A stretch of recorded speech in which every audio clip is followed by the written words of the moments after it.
Hi students, welcome to the channel money tutorial. आज के इस वीडियो क्लास में भी हम एक स्कूल का यूनिट टेस्ट 1 का क्वेश्चन पेपर हम सॉल्व करने वाले हैं।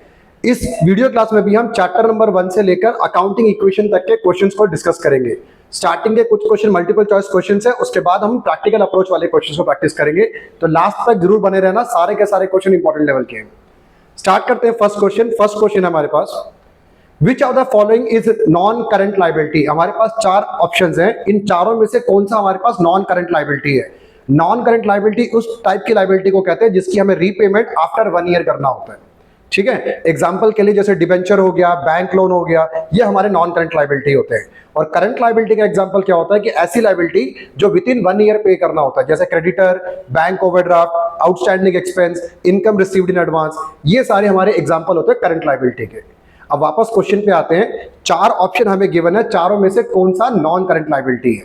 ऑप्शन ए क्रेडिटर, ये तो नहीं है, ये तो करंट लाइबिलिटी है। नेक्स्ट लिखा हुआ बैंक लोन, यही हमारा करेक्ट आंसर है। समझ आया क्वेश्चन? ठीक है, मूव करते हैं क्वेश्चन नंबर 2 की तरफ। Tangible asset include. Tangible asset एक होता है और एक इनटैंजिबल एसेट होता है। टैंजिबल एसेट उसको कहते हैं जिसका फिजिकल एग्जिस्टेंस होता है, जिसको हम देख सकते हैं और छू सकते हैं।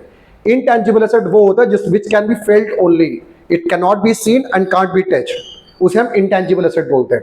टैंजिबल एसेट का एग्जांपल क्या होता है, जैसे land and building, plant and machinery, furniture, vehicle, computers, ये सारे हमारे टैंजिबल एसेट्स होते हैं। इनटैंजिबल एसेट्स क्या होता है हमारे पास, गुडविल, ट्रेडमार्क, पेटेंट, कॉपीराइट्स, इस टाइप के जो एग्जांपल है ये हमारे इनटैंजिबल एसेट्स के एग्जांपल होते हैं। अब क्वेश्चन में चार ऑप्शन है और हमें पिक करना है टैंजिबल एसेट। पहला ऑप्शन पेटेंट, पेटेंट तो हमारा इंटैंजिबल एसेट है। नेक्स्ट गुडविल, अगेन गुडविल जो हमारा इंटैंजिबल एसेट है। फर्नीचर जो तीसरा ऑप्शन है, फर्नीचर जिसकी जो ड्यूरेबल होता है और जिसकी लाइफ मोर देन 1 ईयर भी होता है ना, तो फर्नीचर हमारा टैंजिबल एसेट का एग्जांपल है। क्लियर ये भी? ठीक है, मूव करते हैं question number 3। Which among the following is not a qualitative characteristic of accounting information. हमारे पास चार क्वालिटेटिव कैरेक्टरिस्टिक होता है, ये chapter number 1 introduction to accounting में से है। रिलेवेंस, रिलायबिलिटी, अंडरस्टैंडेबिलिटी, कंपैरेबिलिटी, ये चार हमारे पास क्वालिटेटिव कैरेक्टरिस्टिक होते हैं।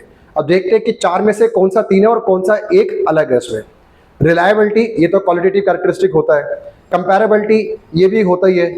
अकाउंटेबिलिटी जो है ये क्वालिटेटिव कैरेक्टरिस्टिक का पार्ट नहीं है, अकाउंटेबिलिटी, ठीक है ना। ये तो ये इस क्वेश्चन का करेक्ट आंसर है। Fourth question, who among this are not external user of accounting information. इन चारों में से एक्सटर्नल यूजर कौन नहीं है। इंटरनल यूजर की कैटेगरी में कौन आते हैं, मैनेजमेंट और ओनर्स आ जाते हैं। इसके बाहर जो रहते हैं जैसे कि गवर्नमेंट हो गया, रिसर्चर्स हो गए, लेंडर्स हो गए, ठीक है, कस्टमर्स हो गए, ये सारे के सारे हमारे एक्सटर्नल यूजर्स होते हैं अकाउंटिंग इंफॉर्मेशन के। अब हमें ये पिक करना है कि who among these are not external user, इन चारों में से कौन सा एक एक्सटर्नल यूजर नहीं है। लेंडर्स ये तो एक्सटर्नल यूजर्स होते हैं, गवर्नमेंट ये भी हमारा एक्सटर्नल यूजर है, मैनेजमेंट ये इस क्वेश्चन का सही आंसर है क्योंकि मैनेजमेंट हमारा इंटरनल यूजर होता है। क्लियर ये भी?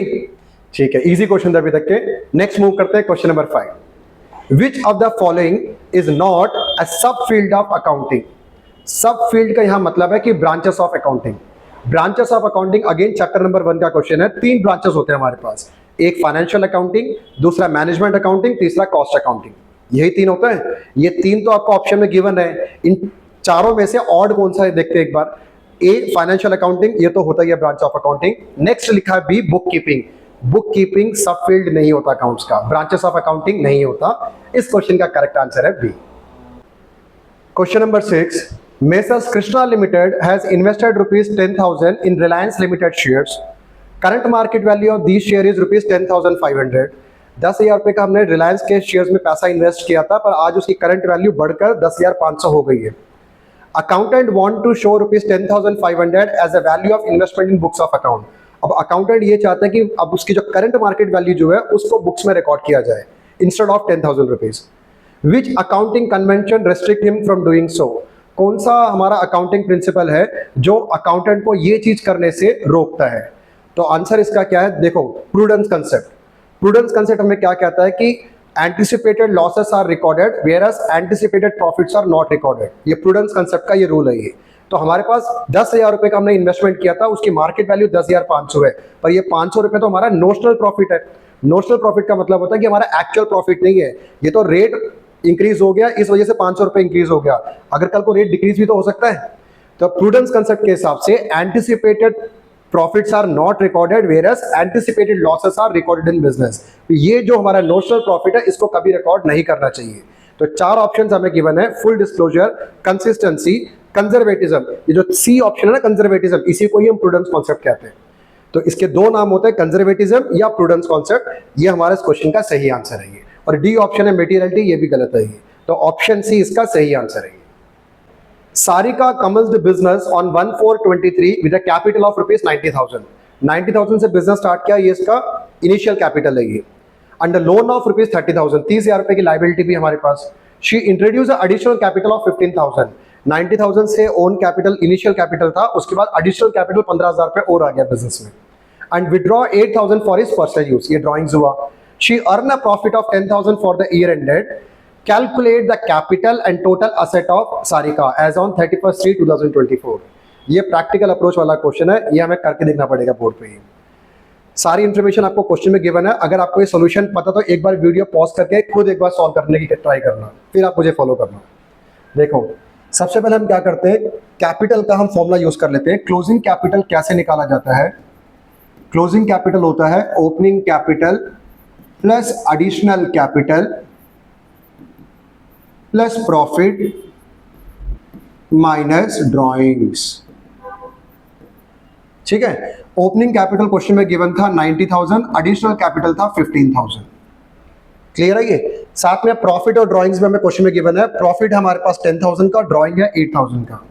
10,000 का प्रॉफिट और 8,000 का ड्राइंग्स, इन सबको प्लस माइनस करके बना 1,07,000। ये हो गया हमारा क्लोजिंग कैपिटल। क्लियर? तो क्लोजिंग कैपिटल का फॉर्मूला याद रखना, opening capital plus additional capital plus profit minus drawings. सारी वैल्यूज गिवन है, वैल्यूज पुट किया तो हमारा क्लोजिंग कैपिटल आ गया। अब क्लोजिंग कैपिटल के बाद एक्स्ट्रा क्वेश्चन में क्या पूछ रहा है हमसे, एसेट और पूछ रहे हैं। एसेट का अकाउंटिंग इक्वेशन चैप्टर में सबसे सिंपल सा फॉर्मूला है A = C + L। ये जो C होता है, ये C बेसिकली क्लोजिंग कैपिटल को रिप्रेजेंट करता है। और लायबिलिटी भी क्वेश्चन में गिवन है आपको, लोन था 30,000 का। तो देखो A = C + L होता है, कैपिटल की जगह यहां पर हम 1,07,000 डाल लेते हैं और लोन हमारे पास क्या था 30,000 का, लोन ही हमारा लायबिलिटी है। तो असेट बना 1,37,000। समझ आया क्वेश्चन आपको? अच्छा क्वेश्चन था, इजी क्वेश्चन है ये मेरी। ठीक है, मूव करते हैं नेक्स्ट क्वेश्चन की। नेक्स्ट क्वेश्चन, ये क्वेश्चन हमारा अकाउंटिंग इक्वेशन चैप्टर से क्वेश्चन आया है। ये मोस्ट इंपॉर्टेंट क्वेश्चन है। इसमें टोटल 6 ट्रांजैक्शन हमारे पास है, 6 के 6 बड़े इंपॉर्टेंट लेवल के ट्रांजैक्शन है ये। तो इस क्वेश्चन को बहुत अच्छे से समझना, इस पूरे वीडियो क्लास का पिक ऑफ द क्वेश्चन यही है। सबसे पहले देखो, मेरा अकाउंटिंग इक्वेशन का मैंने फॉर्मेट यहां पे बना लिया, असेट्स कैपिटल प्लस लायबिलिटी। ठीक है, पहला ट्रांजैक्शन देखो, Rishi started business with cash ₹10,000, bank balance 40,000 है, डेटर 80,000 का है, स्टॉक 70,000 का, पर साथ में क्रेडिटर्स भी गिवन है 15,000 रुपीज का। इस फर्स्ट ट्रांजैक्शन को कैसे लिखेंगे, कैश 10,000, कैश के साथ नेक्स्ट है बैंक बैलेंस, बैंक बैलेंस है 40,000, थर्ड है हमारे पास डेटर 80,000, 80,000 का डेटर्स, और लास्ट पार्ट हमारे पास है स्टॉक 70,000, स्टॉक है 70,000। ठीक है, 4 तो असेट है और एक लायबिलिटी है क्रेडिटर। क्रेडिटर लायबिलिटी साइड में कॉलम ओपन कर लेते हैं और यहां लिखते हैं हम 15,000। इंपॉर्टेंट पॉइंट यह है इस क्वेश्चन का, इसमें आपका कैपिटल मिसिंग है। कैपिटल कैसे फाइंड आउट करेंगे हम, कैपिटल असेट में से लायबिलिटी को माइनस कर लो, सिंपल है बिल्कुल। असेट का टोटल बन रहा है 2 लाख रुपए, 2 लाख में से 15,000 अगर हम माइनस करते हैं तो ये बनेगा 1,85,000। A = C + L होता है ना, asset = capital plus liability. Asset side का टोटल 2 लाख है, जिसमें से लायबिलिटी हमारा 15,000 है, तो कैपिटल कितना बचा, बाकी remaining amount. Clear? First transaction. Second transaction दोबारा बता रहा हूं, मोस्ट इंपॉर्टेंट ट्रांजैक्शन है। देखो, sold goods to Hitesh for ₹25,000, 25,000 रुपए का गुड्स को सेल किया, out of which 10,000 were received in cash and 15,000 were to be received after 1 month. 10,000 तो कैश मिल गया और 15,000 रुपए 1 महीने के बाद मिलेगा, क्रेडिट हो गया, डेटर के कॉलम में आ जाएगा 15,000। आगे, these goods were sold at a profit of 25% on cost. इस क्वेश्चन का इंपॉर्टेंट पॉइंट यही है, these goods were sold at a profit of 25% on cost. Cost का 25% है। देखो यहां पे मैं थोड़ा वर्किंग कर लेता हूं। हमें सेल वाली फिगर गिवन है, सेल कितना गिवन है 25,000 और प्रॉफिट कितना बता रहा है क्वेश्चन में, प्रॉफिट है 25% ऑन कॉस्ट। ठीक है, प्रॉफिट का रिलेशन कॉस्ट के साथ है यहां पर यहां पे तो हमें सेल्स वाली फिगर गिवन है। तो एक इक्वेशन होता है, एक रिलेशनशिप होता है प्रॉफिट का कॉस्ट और सेल के साथ। हमेशा याद रखना, आगे कॉस्ट लिखना और पीछे सेल्स लिखना है। आगे कॉस्ट और पीछे सेल। कॉस्ट के साथ 25% है ये, तो 25 को अगर फ्रैक्शन में करेंगे 25/100 कैंसिल करेंगे तो कितना आएगा 1/4, है ना। तो कॉस्ट के साथ 25% मीन्स 1/4। अच्छे से समझना, अगर ये कॉस्ट के साथ 1/4 है, जस्ट डिनोमिनेटर में इंक्रीज कर दो, तो सेल के साथ क्या बनेगा 1/5। अगर ये 1/3 हो तो इसको 1/4 कर देना आपने, अगर ये 1/10 है तो ये 1/11 हो जाएगा। क्लियर, ये रिलेशनशिप याद रखना बड़ा इंपॉर्टेंट है ये। तो हमें यहां से क्या पता लगा, profit is equal to 1/5 of sale, और सेल तो हमें गिवन ही है क्वेश्चन में। तो प्रॉफिट कितना फाइंड आउट किया हमने, 25,000 का 1/5 विच कम्स टू 5,000। तो इसका मतलब जो हमने 25,000 का सेल किया था उसमें 5,000 तो प्रॉफिट है हमारा। तो इसको कैसे सॉल्व करेंगे, देखो स्टॉक में से हम 20,000 माइनस कर लेते हैं क्योंकि 25 में से 20,000 का तो उसका कॉस्ट प्राइस है, और 5,000 का जो प्रॉफिट है, प्रॉफिट हमेशा कैपिटल में ऐड करा जाता है। क्लियर। अब सामने वाले कस्टमर से 25,000 हमें लेना था, जिसमें से 10,000 तो हमें कैश मिल गया, तो कैश में 10,000 प्लस, और बाकी जो 15,000 है वो क्रेडिट है, तो क्रेडिट मतलब डेटर्स में ऐड कर लेते हैं। समझ आया ट्रांजैक्शन? मोस्ट इंपॉर्टेंट ट्रांजैक्शन है, इस वर्किंग को अच्छे से आप नोट डाउन करके चलना, सिर्फ वीडियो क्लास को देख कर नहीं समझना, इसको आपसे करके भी देखा इस क्वेश्चन को। तो ठीक है, अब ये दो ट्रांजैक्शन हो चुका हमारा, अब हम फाइंड आउट करेंगे न्यू इक्वेशन। 10,000 10,000 ये बना 20,000 प्लस 40,000 प्लस 95,000 प्लस 50,000, और यहां पर 1,90,000 और क्रेडिटर है यहां पर 15,000। बीच वाली वर्किंग को मैं रिमूव कर देता हूं। ठीक है, नेक्स्ट थर्ड ट्रांजैक्शन इसका, purchase machinery from Manoj for ₹1,00,000, 1,00,000 रुपए इसका मशीन परचेज किया, paid by taking a loan of 80,000 from PNB Punjab national bank. 1,00,000 rupees का हमने मशीन परचेज किया, जिसमें से 80,000 तो हमने बैंक से फाइनेंस किया, बैंक से लोन लिया, loan is also part of liability. ठीक है ना, बाकी रिमेनिंग 20,000 हमने अपने एंड से पे किए। तो मशीन हमारी एसेट है, एसेट साइड में कॉलम ओपन करते हैं, मशीनरी,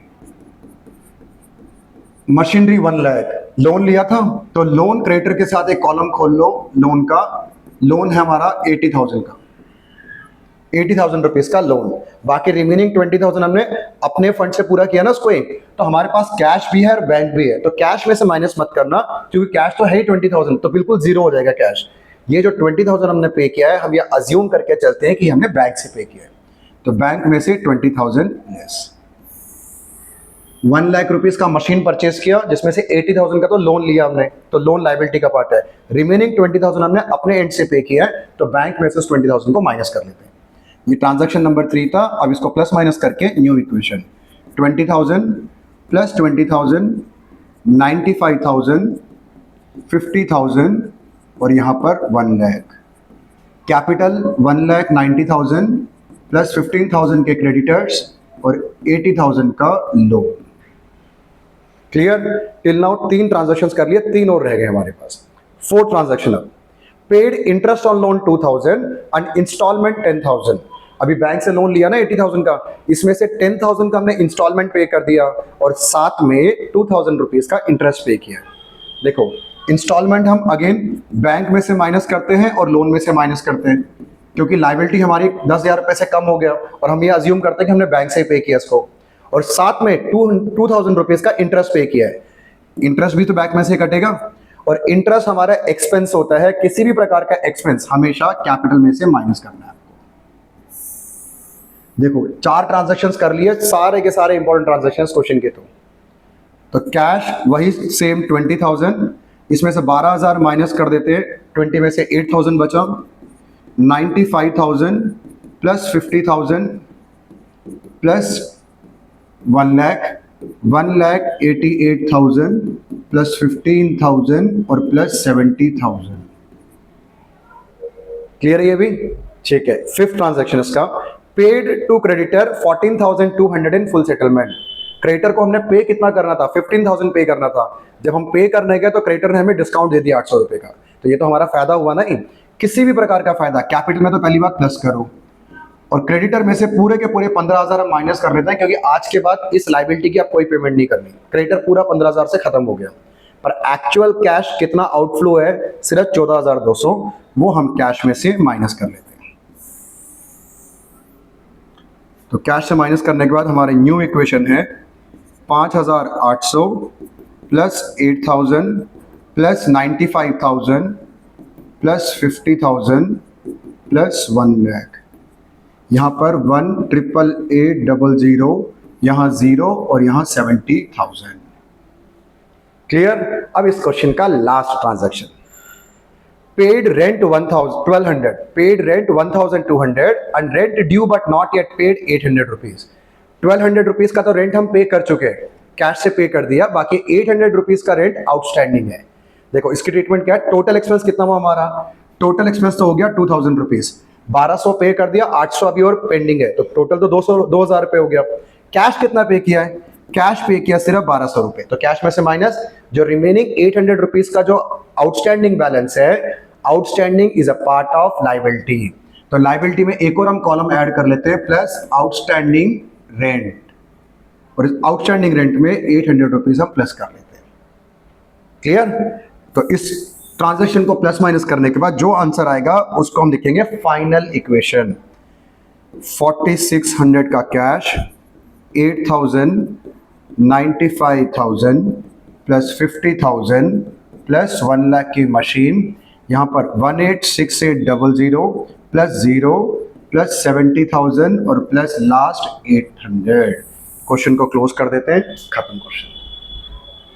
समझ आया। दोबारा बता रहा हूं, क्वेश्चन मोस्ट इंपॉर्टेंट है, इस क्वेश्चन को तो अच्छे से आप प्रैक्टिस करना। वीडियो क्लास का लास्ट क्वेश्चन, अच्छा केस स्टडी है ये। Read the following case and answer the question that follows. देखो अच्छे से तसल्ली से समझना उस क्वेश्चन को। ये Mallika open a boutique in Mumbai on 1 September 2023। इस डेट को भी ध्यान रखना, 1 सितंबर को बिजनेस स्टार्ट किया, 1 अप्रैल को स्टार्ट नहीं किया। With initial investment of 1 lakh rupees, 1 lakh रुपए का हमारा इन्वेस्टमेंट था इसका, 1 lakh sorry 10 lakh rupees, 10 lakh rupees का इन्वेस्टमेंट है, जिसमें से 7 lakh out of your own saving and loan of 3 lakh at 8% per annum interest. अच्छा, टोटल इसने 10 लाख रुपीज बिजनेस में इन्वेस्ट किया, जिसमें से कैपिटल के नाम से 7 लाख रुपीज और लायबिलिटी है 3 लाख रुपीज का। तो 10 लाख रुपए की कैपिटल नहीं है इसकी, इनिशियल इन्वेस्टमेंट तो 10 लाख बता रहा है, पर वो 10 लाख कहां से अरेंज किया, वो 10 लाख अरेंज किया 7 लाख रुपए से अपने सेविंग अकाउंट से डाला, उसको तो हम कैपिटल अज्यूम करेंगे। बाकी जो 3 लाख रुपए बैंक से लोन लिया है वो। She used 4,50,000 to purchase an equipment and 1,25,000 for furniture। ठीक है, उस 10 लाख रुपए में से 4.5 लाख रुपए का तो इक्विपमेंट खरीदा और 12,50,000 रुपए का 1,25,000 का furniture. She has paid only 60% amount of equipment now and rest is to be paid after 3 months। Equipment की पूरी पेमेंट नहीं हुई है अभी, सिर्फ 60% पे किया और बाकी क्रेडिट है। She has paid her son's fees from her personal bank account 20,000। 20,000 रुपए का मलिका ने अपने सन की फीस पे किया है, जो कि बिजनेस कैश को यूज नहीं किया, अपने पर्सनल सेविंग अकाउंट से पे किया है। तो ये 20,000 बिजनेस का ट्रांजैक्शन बिल्कुल भी नहीं है, ना इसमें कुछ प्लस होगा ना इसमें कुछ माइनस होगा। ये उसका पर्सनल एक्सपेंस है जो उसने अपने पर्सनल फंड से मीट किया है, बिजनेस का कैश को यूज नहीं किया। She kept 2 worker on a salary of 50,000। 2 worker को एंगेज किया, 50,000 की उनकी सैलरी है। यहाँ 50,000 ईच नहीं बोल रहा, यहाँ टोटली 50,000 है। अगर ये ईच बोलता तो 50,000 इंटू 2 1 लाख रुपए सैलरी हो जाती। यहाँ ईच वाला वर्ड नहीं है, समझना इस पॉइंट को। And paid electricity charges of 3,000 for the year. 3,000 रुपए का इलेक्ट्रिसिटी चार्जेस भी है। She has taken 10,000 from firm for her own personal use. अपने पर्सनल यूज के लिए बिजनेस में से 10,000 रुपीज विड्रॉ भी किया, इसे बोलते हैं ड्रॉइंग्स। ये ड्राइंग से 10,000। पहले वाला जो 20,000 था वो ड्राइंग्स नहीं था, ये ड्राइंग्स है। अब क्वेश्चन क्या है हमारे पास, 2 चीज फाइंड आउट करना है। Calculate the amount of expense for the year. Calculate the amount of expense for the year. तो एक्सपेंस कितना हुआ, देखो एक्सपेंस के लिए सबसे पहले तो सैलरी ऑफ वर्कर था क्वेश्चन में, सैलरी वर्कर का 50,000। एक और इलेक्ट्रिसिटी बिल पे किया 3,000 रुपए का। यहां तक तो बिल्कुल सिंपल है। एक और सबसे मोस्ट इंपॉर्टेंट पॉइंट याद रखना, लोन लिया था ना, 3 लाख रुपए का लोन लिया था 8% इंटरेस्ट पे, उस पे इंटरेस्ट भी तो होगा, चाहे इस इंटरेस्ट को पे किया हो या नहीं किया हो। अक्रूवल बेसिस पे अकाउंट्स को मेंटेन करते हैं, ठीक है ना। वेदर पेड और not expense of current year should be recorded, है ना। तो लोन जो हमने लिया था 3 लाख रुपए का, 3 लाख रुपए में 8% का इंटरेस्ट है। स्टार्टिंग में मैंने आपको क्या कहा था कि डेट को जरूर ध्यान रखना कि बिजनेस कब स्टार्ट किया जा रहा है। 1 अप्रैल को स्टार्ट नहीं कर रहे, 1 सितंबर को स्टार्ट कर रहे हैं। तो इंटरेस्ट कितने महीने का पे करेंगे? सितंबर, अक्टूबर, नवंबर, दिसंबर, जनवरी, फरवरी, मार्च, 7 मंथ का हमें इंटरेस्ट पे करना है, ठीक है। तो ये कैलकुलेट करते हैं, 3, 2, 14,000 रुपये। ये टोटल बना हमारा 67,000 रुपीज़ का हमारा टोटल एक्सपेंस।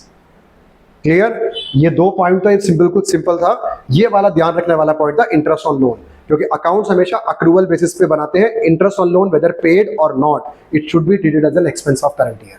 और डेट का भी ध्यान रखना, लोन लिया कब से था? 1 सितंबर से लिया था, ठीक है। Calculate the amount of drawing made by Malika. Drawings कितना है? क्वेश्चन में 2 लिखा था कि पर्सनल एक्सपेंस है 20,000 और 10,000, पर 20,000 को ड्राइंग्स की कैटेगरी में नहीं कंसिडर करेंगे, क्योंकि मलिका का पर्सनल एक्सपेंस था और वो उसने पर्सनल फंड से पे किया था, बिजनेस के कैश को यूज नहीं किया। तो यहाँ पे ड्राइंग फॉर द ईयर कितना बनेगा? सिर्फ और सिर्फ 10,000, जो लास्ट पॉइंट में लिखा हुआ है। तो सेकेंड पार्ट का answer drawing equal to 10,000 rupees. Clear ये भी? ठीक है। तो इस क्वेश्चन से वीडियो क्लास को हम क्लोज करते हैं। इन क्वेश्चन की आप अच्छे से प्रैक्टिस करना, चैनल पेज को जरूर विजिट करना, और भी कई सारे क्वेश्चन पेपर्स हैं आपके लिए जो आपके लिए हाईली हेल्पफुल है। मिलता हूं आपसे मैं नेक्स्ट वीडियो में, तब तक आप इन क्वेश्चन की प्रैक्टिस करते रहो और खुश रहो।